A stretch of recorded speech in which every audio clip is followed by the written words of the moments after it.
Gente, nessa tarde, aliás, nós vamos, manhã no Brasil, tarde aqui em Portugal, nós vamos, de uma certa forma, continuar a palavra de domingo passado, quando eu falei sobre o não de Deus, mas hoje eu quero falar qual é a nossa atitude diante das promessas de Deus. Qual a nossa atitude diante das promessas de Deus? Mas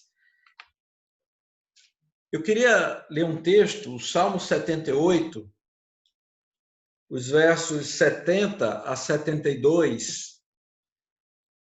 A família de Asaf, que escreve esse salmo, eles falam sobre Davi. E é interessante o que eles falam sobre Davi. Salmo 78, 70 a 72.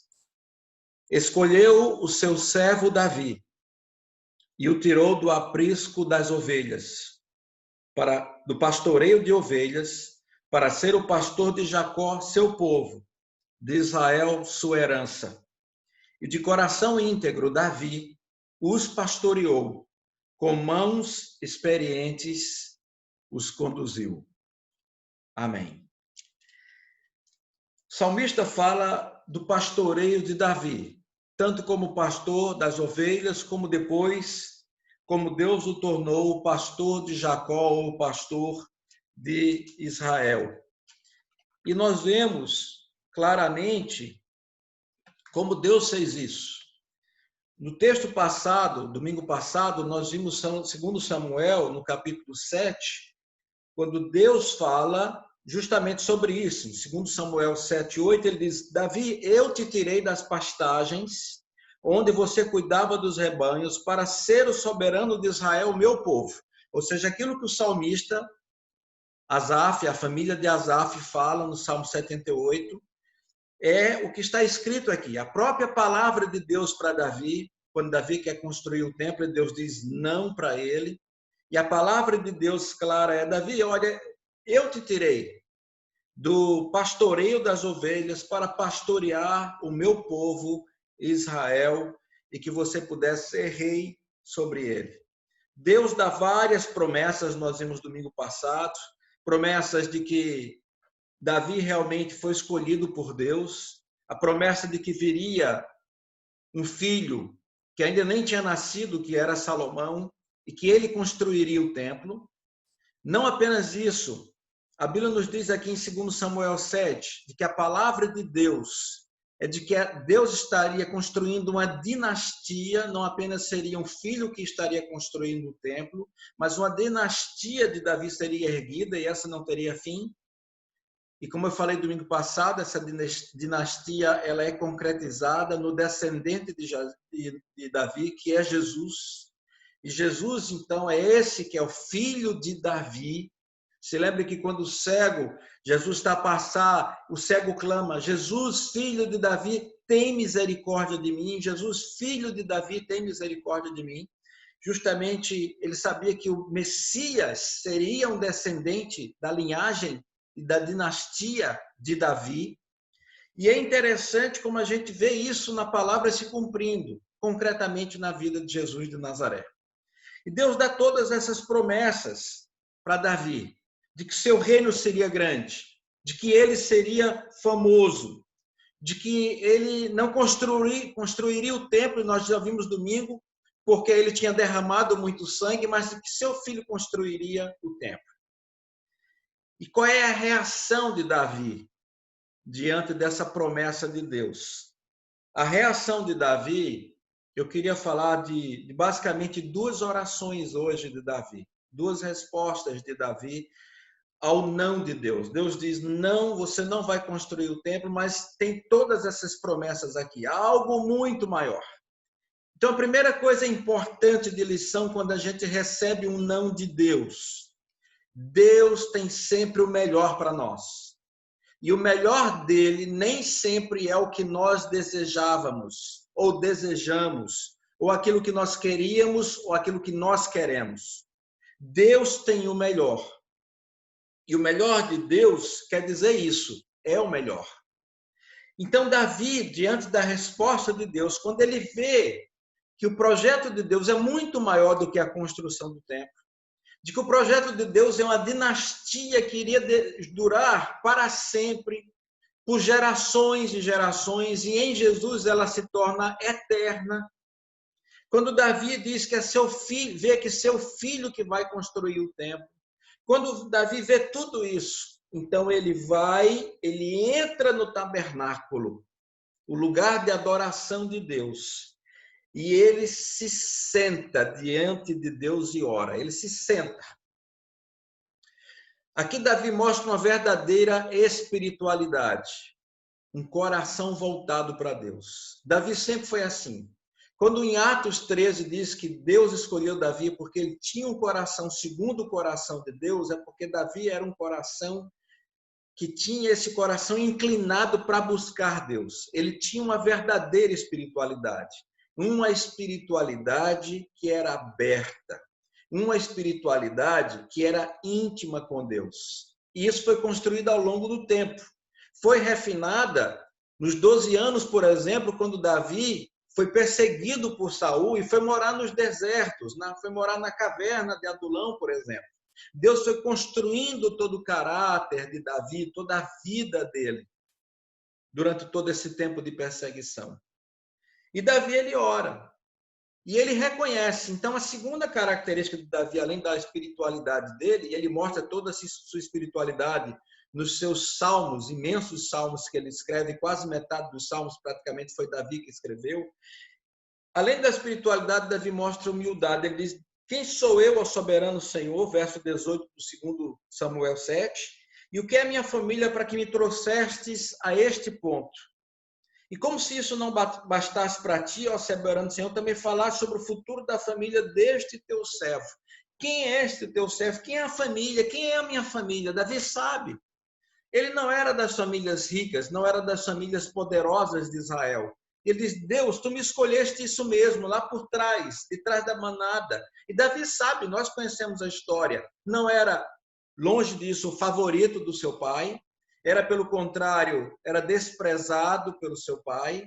Na hora de Samuel ungir um filho de Jessé como rei de Israel, Jessé não se lembra de Davi. Só que depois Samuel pergunta: olha, não tem mais ninguém? E ele fala: tem aquele que está pastoreando as ovelhas, é o filho caçula. E mandam buscar Davi. Então Davi é trazido. E aí Deus diz para Samuel: este é o homem. E é importante a gente considerar isso. Davi, ele reconhece de onde veio. Ele reconhece o seu passado, ele reconhece as suas origens, ele reconhece a sua família. Gente, não importa a família que a gente veio, seja de linhagem pobre ou rica, seja de linhagem real ou plebeia, não importa. O que importa é que nós somos chamados por Deus e precisamos reconhecer isso, que Deus é aquele que nos escolhe. Então, Davi, ele tem humildade. Nos nãos de Deus, presta atenção nisso, nos nãos de Deus precisamos ter humildade para reconhecer quem nós somos. Reconhecer que muitas vezes Deus diz não porque nós temos limites, porque nós somos frágeis, porque Deus sabe até onde nós podemos chegar, até onde nós podemos ir. Deus sabe tudo isso. Deus sabe os nossos limites. E uma das coisas da humildade é saber os nossos limites, saber as nossas vulnerabilidades. Deus, eu sei que sou fraco. E Paulo aprendeu isso da forma mais difícil. Quando Paulo queria fazer as coisas na sua força, quando Paulo recebe toda a revelação de Deus, vai até o terceiro céu, vê coisas que ele diz que ninguém viu, que ele não podia nem contar. Quando Paulo tinha essa experiência maravilhosa que pouquíssimas pessoas na terra tiveram, Paulo diz que então ele tem um espinho na carne que o faz reconhecer os seus limites e as suas fraquezas. E aí Deus diz para Paulo: Paulo, é a minha graça que te basta, porque o meu poder se aperfeiçoa na sua fraqueza. E aí Paulo diz: então eu compreendi finalmente que quando eu sou fraco, aí é que eu sou forte. Não que eu sou forte em mim mesmo, mas eu sou forte em Deus, e por isso que ele fala com toda propriedade, porque ele vivia aquilo muito bem. Filipenses 4,13, tudo posso naquele que me fortalece. E Davi, ele faz isso, ele reconhece Deus, ele reconhece a sua origem, ele é humilde em reconhecer quem Deus é para ele e quem ele é diante de Deus. Mas Davi, ele reconhece, ele louva a Deus, ele exalta o Senhor, ele fala das proezas de Deus, ele fala o que Deus prometeu e ele adora o Senhor, engrandece o Senhor. E ele diz: ó soberano Senhor, tu és Deus, tuas palavras são verdadeiras, tu fizeste essa boa promessa ao teu servo, verso 28 do capítulo 7. Deus, tu és um Deus muito grande, eu te louvo pela tua soberania.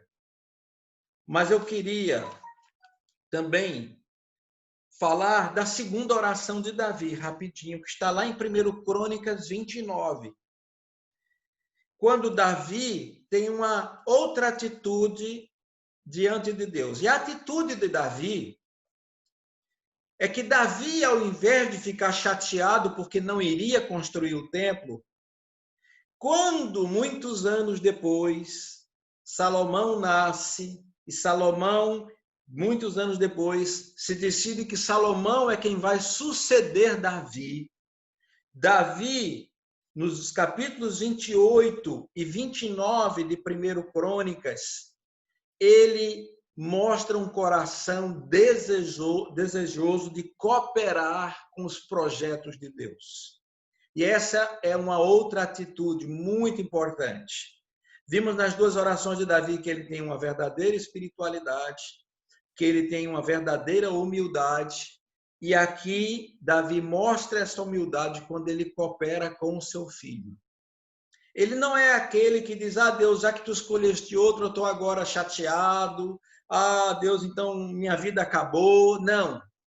Lembre-se de uma coisa: quando Deus diz um não para você, é porque Deus abriu uma outra porta para que você seja bênção na vida das pessoas. Nós não somos seres solitários, nós somos seres comunitários. E aqui, o plano de Deus é que Davi fosse bênção para Israel todo e que demonstrasse uma atitude, essa humildade e essa espiritualidade fosse demonstrada na sua atitude. E a atitude de Davi é que, em 1 Crônicas 28, ele reúne todos os líderes das tribos, das divisões, dos comandantes, dos encarregados dos bens, ele reúne todo mundo. E ele diz no verso 2 de 1 Crônicas 28, o rei Davi se pôs em pé e disse: escutem-me, meus irmãos e meu povo. Eu tinha no coração o propósito de construir um templo para nele colocar a arca da aliança do Senhor, o estrado dos pés de nosso Deus. Fiz planos para construí-lo, mas Deus me disse: você não construirá um templo em honra ao meu nome, pois você é um guerreiro e matou muita gente. No entanto, o Senhor, o Deus de Israel, escolheu-me dentre toda a minha família para ser rei em Israel para sempre. Ele escolheu Judá como líder, e da tribo de Judá escolheu minha família. E entre os filhos de meu pai, ele quis fazer-me rei de todo Israel. E dentre todos os muitos filhos que me deu, ele escolheu Salomão para sentar-se no trono de Israel, o reino do Senhor. E ele me disse, Deus me disse, Davi diz, verso 6 do capítulo 28 de 1 Crônicas, o seu filho Salomão é quem construirá o meu templo e os meus pátios, pois eu o escolhi para ser meu filho e eu serei o pai dele. Firmarei para sempre o reino dele, e se ele continuar a obedecer os meus mandamentos, as minhas ordenanças, como ele faz agora. Então ele faz todo um cerimonial, e ele ora e abençoa Salomão, e ele junta prata, ele junta ferro, ele junta ouro, ele junta todo o material para a construção do templo, ele junta tudo, todos os recursos. É o que ele diz aqui, por exemplo, no capítulo 29, eu venho fornecer, eu mesmo forneci grande quantidade de recursos para o trabalho do templo do meu Deus. Então essa é uma atitude, gente, importante, que revela mais uma vez o coração de Davi. Davi tinha um coração segundo o coração de Deus, porque ele era humilde E Davi, ele queria e tinha essa noção de abençoar as pessoas e dar espaço na hora certa para as pessoas poderem ser também bênção na mão de Deus. Sabe um dos grandes problemas de muitos líderes, e sabe por que muitos líderes terminam mal, muitos pastores terminam mal seus ministérios? Porque eles não sabem a hora de passar o bastão. Você sabe da corrida, aquela que você tem que passar o bastão são os 4 corredores, né, que tem que correr aquela corrida, e vai o revezamento, né, de 4 por 100 geralmente, e nesse revezamento eles vão passando o bastão. Passar o bastão é isso, é você saber que você chegou no momento da sua vida que precisa entregar e passar o bastão. O passar o bastão não significa se aposentar. O passar o bastão não significa cruzar os braços e ir para a rede e ficar realmente deitado eternamente em berço esplêndido. Não é isso, não é essa atitude. O passar o bastão é reconhecer de que Deus nos deu um limite e que a gente vai fazendo cada tarefa que Ele coloca nas nossas mãos, Deus vai nos dando um tempo para cada uma delas. Então, por exemplo, tem várias coisas na minha vida que eu já fiz, eu fiz muito. Por exemplo, eu fui um bom tempo pastor de jovens. Foi um período maravilhoso lá em Campina Grande, um período realmente fantástico que eu tive, mas essa fase passou. Muitas fases nós passamos. Então, se lembre disso. Há fases. E as fases, muitas delas, terminam. E a gente precisa reconhecer quando as fases e as etapas das nossas vidas passam e terminam. E Deus nos levanta para novas etapas. E se lembre também disso, há etapas que são provisórias, não são definitivas. Há etapas que não são permanentes. A etapa que você passou, ela passou. A etapa que você vive agora é uma nova etapa. E essa etapa que Deus está construindo para você pode ser até uma preparação para uma outra etapa. Mas pode não ser. Pode ser a preparação que Deus já lhe preparou antes para essa etapa que você está vivendo agora, para essa fase que você está vivendo agora. Então, eu quero dizer uma coisa para você. Davi reconhece isso. Porque Deus fala para isso, Davi, o seu tempo é o tempo de guerreiro. Você não é para construir o tempo, vai ser o seu filho. Mas eu tenho coisas maiores para vocês, para você. Há uma dinastia, há uma promessa sobre Israel. Então, Davi, ele ora a Deus e louva a Deus. Então, aqui em 1 Crônicas 29, a partir do verso 10, tem essa oração de Davi, em que ele engrandece Deus, bendito sejas ao Senhor, Deus de Israel, nosso Pai. E agora ele faz essa oração, não é sozinho. Quando ele vai lá para o tabernáculo, se lembra a primeira oração de Samuel 5, 7, aliás, ele ora sozinho, ele senta no tabernáculo, ele ora sozinho, mas agora não, ele está diante de todo o povo, de toda a liderança, ele faz essa oração. Tu és o Deus de Israel, nosso Pai, de eternidade a eternidade. Teus, ó Senhor, são a grandeza, o poder, a glória, a majestade, o esplendor, pois tudo que há nos céus e na terra é teu. Davi reconhece que tudo pertence a Deus. Teu, ó Senhor, o reino, tu estás acima de tudo, a riqueza, a honra vem de ti, tu dominas sobre todas as coisas, nas tuas mãos estão a força, o poder para exaltar e dar força a todos. Agora, Senhor, damos-te graças e louvamos o teu glorioso nome. E aí ele diz, então, Deus vem e recebe tudo aquilo que nós temos ofertado. E a última coisa, então, que eu quero dizer. Davi diz, no verso 17, presta atenção porque eu quero ligar agora com o primeiro texto que eu li, que foi o Salmo 78. Davi diz no verso 17, sei, ó meu Deus, que sondas o coração e que te agradas com a integridade. Tudo que dei foi espontaneamente e com integridade de coração. E agora vi com alegria, com quanta disposição o teu povo que aqui está tem contribuído.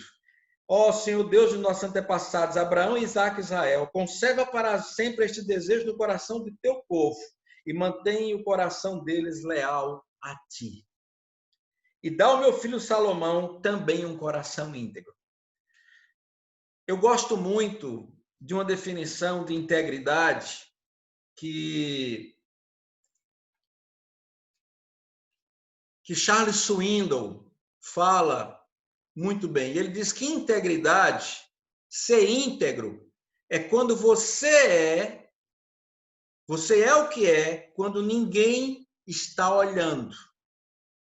É uma definição de Charles Swindoll no seu livro sobre Davi. Ele diz, você é o que você é. Ser íntegro é que você é o que você é quando ninguém está olhando. Ou seja, aquilo que você é em público, você também é no privado. Aquilo que você é na luz, você também é nas trevas. Aquilo que você é às claras, você também é no escondido.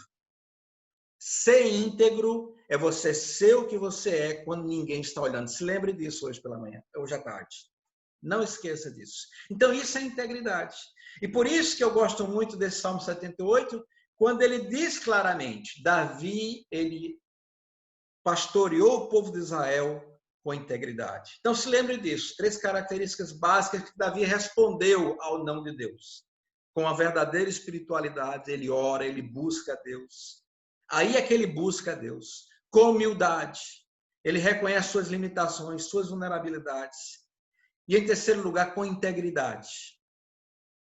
Ele deu a Deus com integridade. Ele entregou ao Senhor. E eu quero concluir com uma poesia que essa poesia falou muito ao meu coração, porque diz o seguinte, essa poesia de um autor que fala muito ao meu coração. Ele diz assim essa poesia. Uma a uma, Deus as tirou de mim. Todas as coisas que eu mais apreciava, até que minhas mãos se esvaziaram, cada brinquedo brilhante se foi. Andei então pelas estradas da vida angustiado, em meus trapos e pobreza, até que ouvi sua voz convidando, levante essas mãos vazias para mim. Estendi então as mãos para o céu, e ele as encheu com um suprimento, de suas próprias riquezas transcendentes, até que elas não podiam mais contê-las.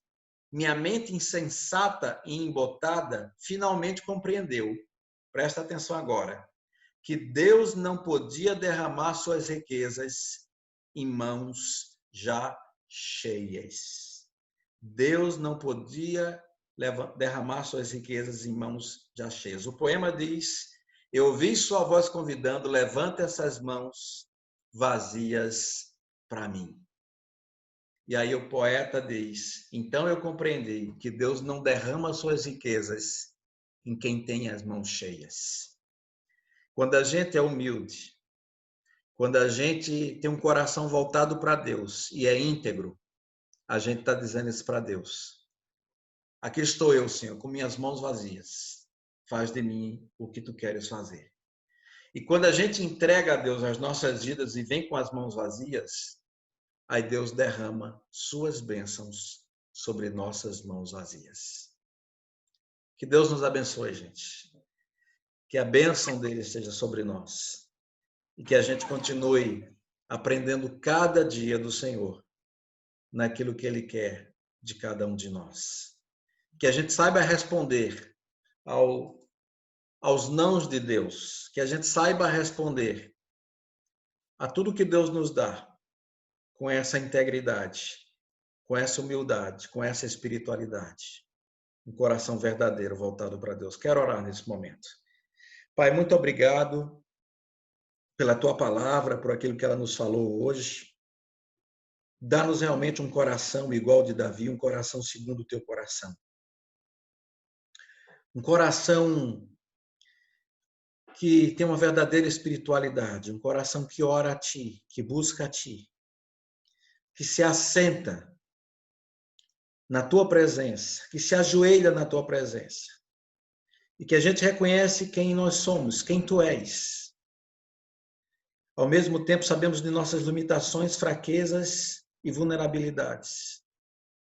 Mas também vimos a Ti, Senhor, com esse coração assim, íntegro, mas ao mesmo tempo também com as mãos vazias, dizendo, Senhor, eis-me aqui, não sou nada, não sou ninguém, não tenho nada. Faz de mim o que Tu queres. Em nome de Jesus. Amém.